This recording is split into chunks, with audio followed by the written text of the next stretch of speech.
The creature's eyes glowed a dull amber in the fog, low to the ground and unmoving. Lukas Zerrin crouched behind a warped root the size of a small car, nostrils flared. The air reeked somewhere between rotting seaweed and melted rubber, and every breath forced him to remember exactly where he was. The Xaltrax swamp, level 7 biohazard zone, quarantine sector 4 gamma. And he was hunting, above him. A drone buzzed like a lazy wasp, its light pulsing faint green. The signal meant the creature was still within the perimeter.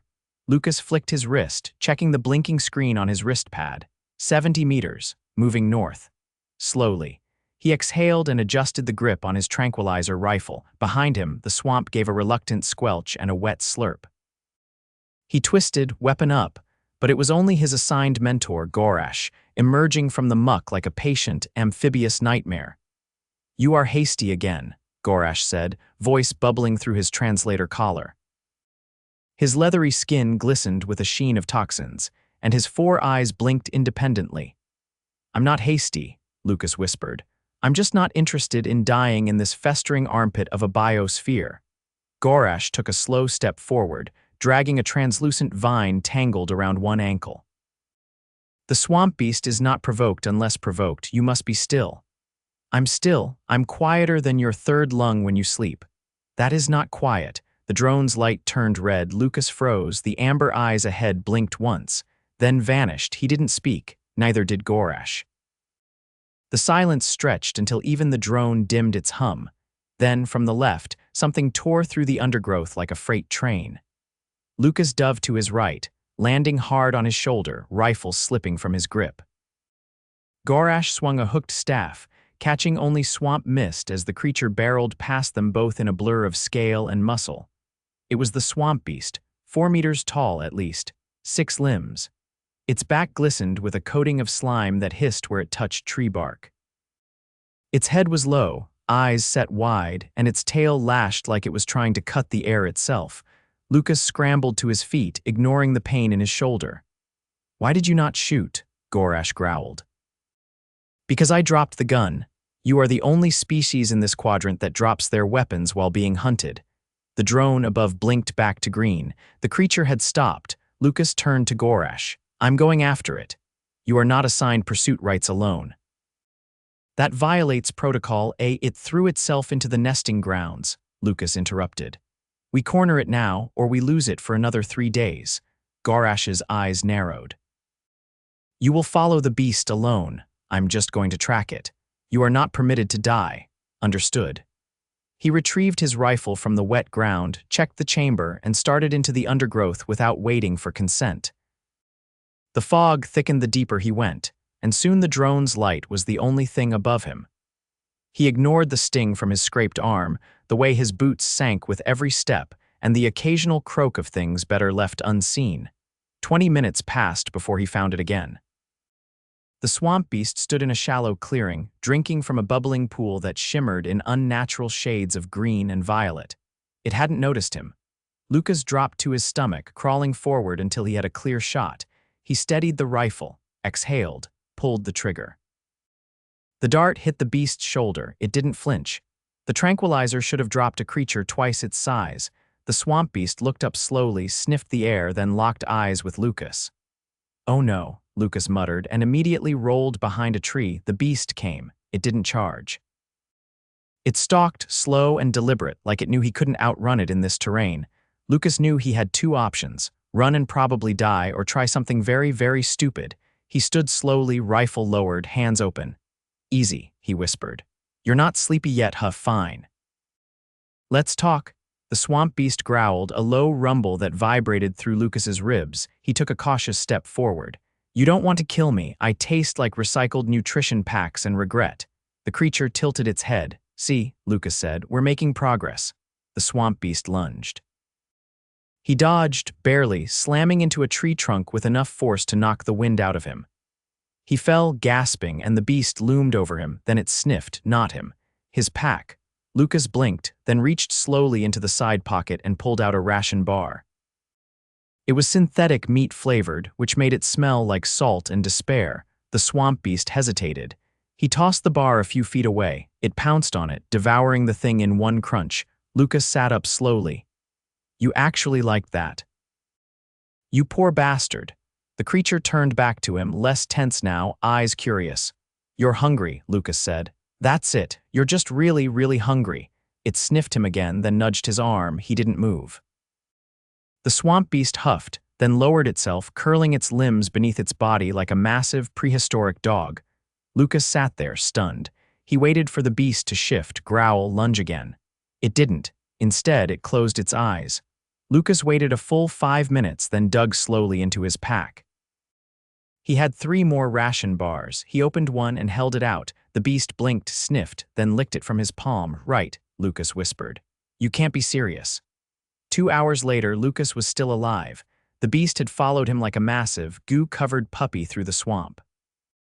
It responded to clicks. It responded better to food. Gorash found him near the edge of the temporary hunting camp, standing beside the beast like it was a trained mount. You have committed several violations, Gorash said flatly. Lukas rubbed his shoulder. Yeah. I figured. You tamed it. Not exactly. I fed it garbage until it started liking me. That is not a recognized method of domestication.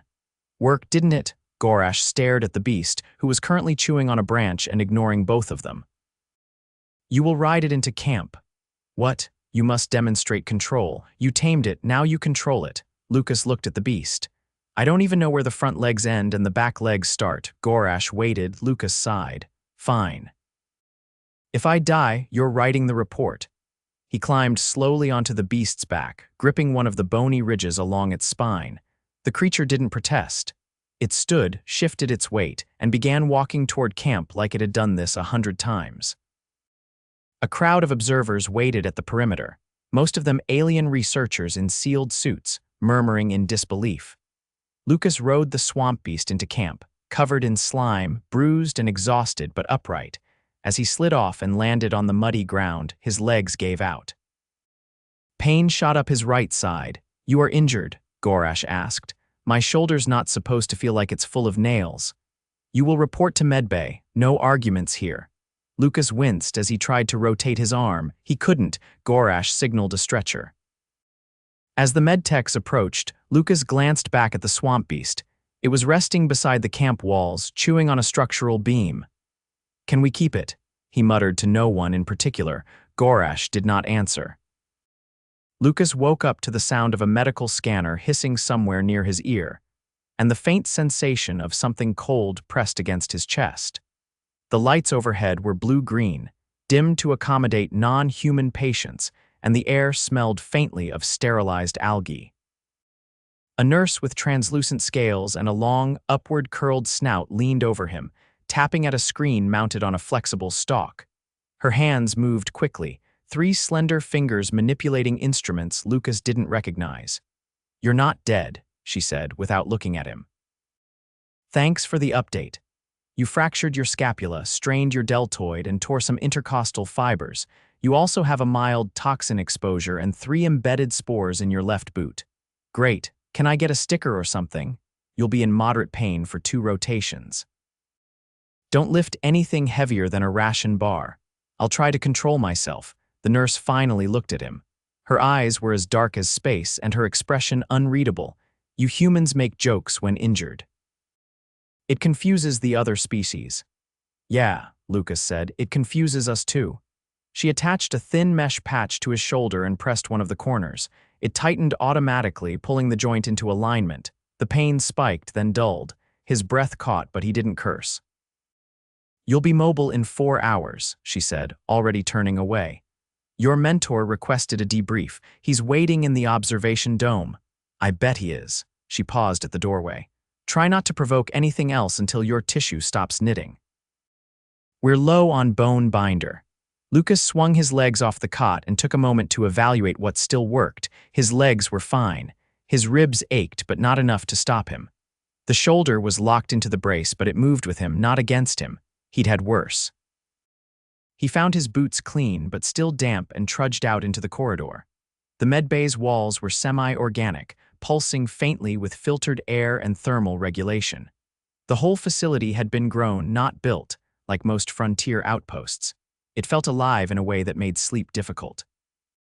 The observation dome sat at the top of the station, a transparent shell surrounded by mist and the faint outline of the swamp beyond.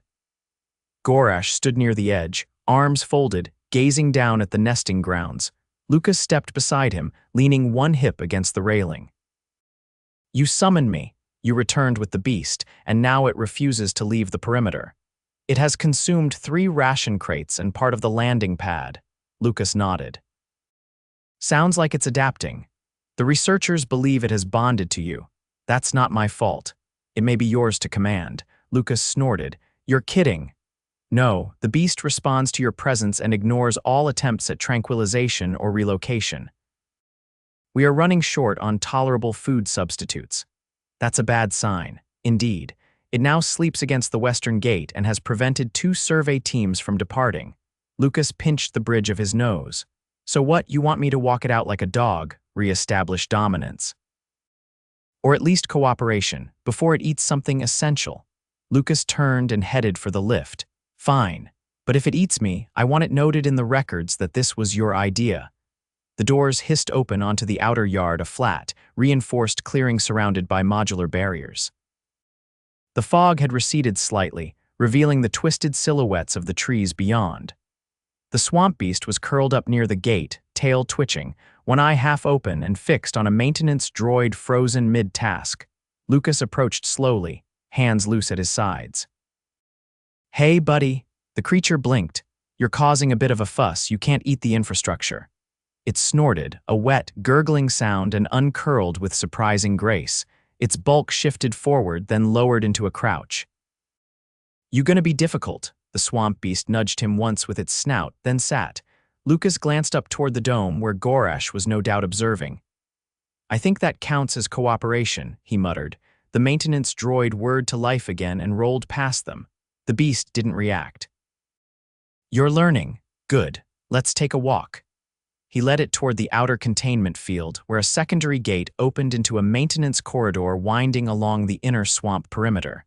The creature followed without argument, moving with a heavy but deliberate pace. They passed a group of researchers clustered behind a mesh barrier. One of them, a bipedal insectoid with 6 eyes and a lab coat stained with orange fluid, watched Lukas with visible wariness. "You've contaminated its behavioral baseline. Glad I could help. It no longer fits any known ecological classification." Lukas kept walking. Halfway through the corridor walk, the beast stopped. Problem? It sniffed the air, head tilting slightly. Lukas scanned the nearby terrain. The corridor bordered a shallow cliff that overlooked a river of bubbling, iridescent fluid. Nothing moved. The beast growled low. Lukas crouched, shoulder twinging. "What is it?" Then he saw the shimmer. It wasn't visible directly. More like a distortion, heat waves in a place that shouldn't be warm. He stepped back. A shape emerged from the fog, tall, angular, and silent. It had no visible face, just a smooth surface where one might expect features. Its limbs were too long and bent in the wrong places. The swamp beast growled louder, placing itself between Lukas and the thing. The shape cocked its head. Lukas reached slowly for his sidearm. He'd never seen this species before, and it wasn't broadcasting any ID signal. "Identify yourself." The shape didn't respond. The beast lunged. Lukas shouted, "Wait," too late. The two collided with a sound that made the air shudder. The intruder moved like a liquid shadow, dodging with unnatural grace. The swamp beast's claws carved deep gouges into the corridor walls but never connected. Lukas fired once. The bolt passed through the thing like it wasn't there. The creature turned and vanished into the mist. The beast roared in frustration, then paced in tight, agitated circles. What the hell was that? No answer. The corridor sensors rebooted 2 minutes later as if nothing had happened. Back at the camp, Gorash waited with an uncharacteristically stiff posture. "You encountered something?" "Yeah, something that shouldn't exist in this sector. There are no registered entities matching your description." "I figured. The beast protected you," Lukas nodded. "And it wasn't just instinct. It knew something was off." Gorash tapped his translator collar. "I will request a re-evaluation of the swamp's classification. You will file a full sensory log." "Sure. But I want hazard pay." "You are already on hazard pay. Then I want double." That is not how compensation works. It should be. Gorash turned and walked off, leaving Lukas with the beast, who had resumed chewing on a broken antenna. He eyed the creature. You and me, huh? Great. The beast wagged its tail once.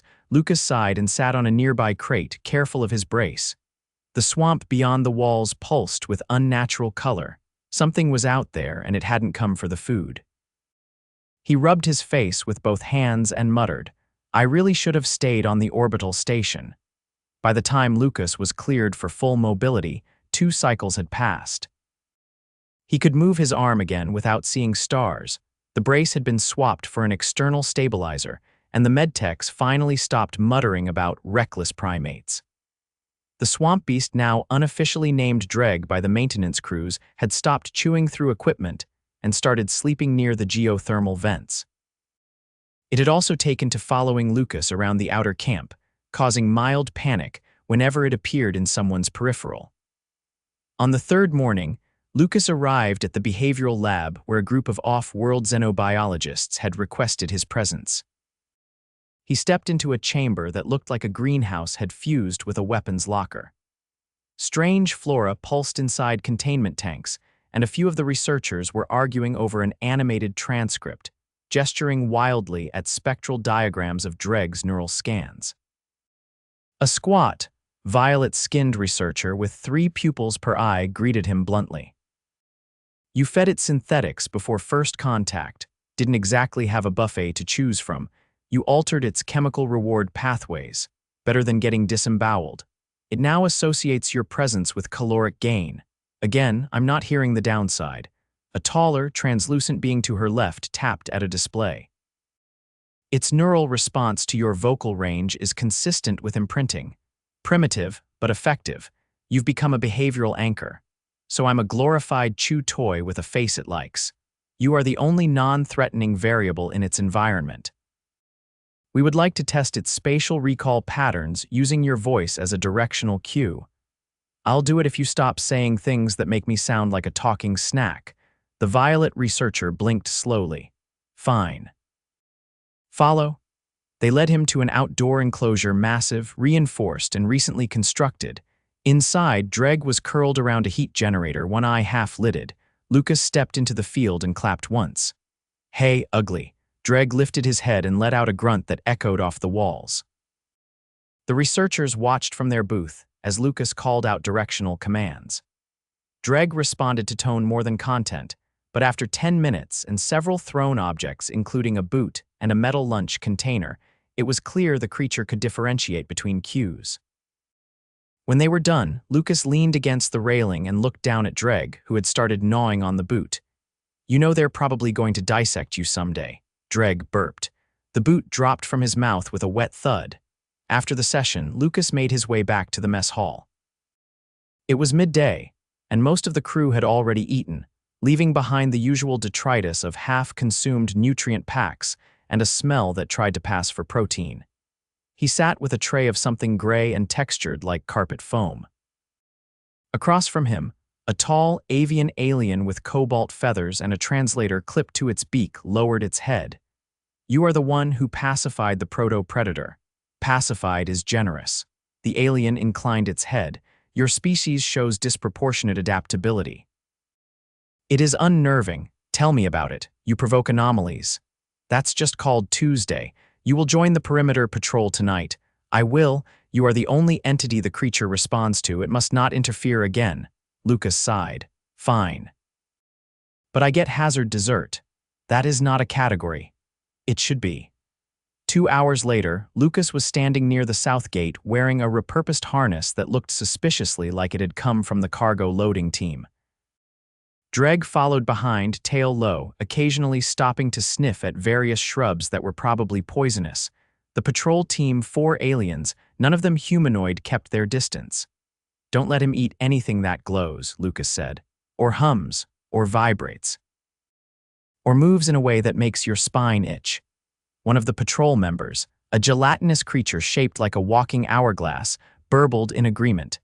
They moved through the outer perimeter slowly, scanning the terrain for signs of structural degradation. The fog had thickened again, dampening sound and making thermal scans unreliable. Dreg stopped suddenly, nostrils flaring. Lukas raised a hand. Hold. The others froze. Dreg growled low, not in fear, but alertness.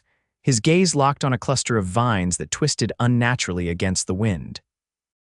Lukas took 2 steps forward and crouched. The vines twitched again, then retracted into the ground. Not plants, he muttered. Burrowers. The gelatinous patrol member adjusted its field emitter. They are not native. No kidding, Lukas tapped his calm. Containment request, South Sector. Possible infiltration. The reply crackled. Confirmed, dispatching drones. Overhead, a pair of quad-winged drones zipped through the canopy, scanning in tight spirals. The vines didn't reappear. Dreg snorted and pawed at the dirt, then sneezed violently as a puff of spores burst upward. Lukas covered his face with his sleeve.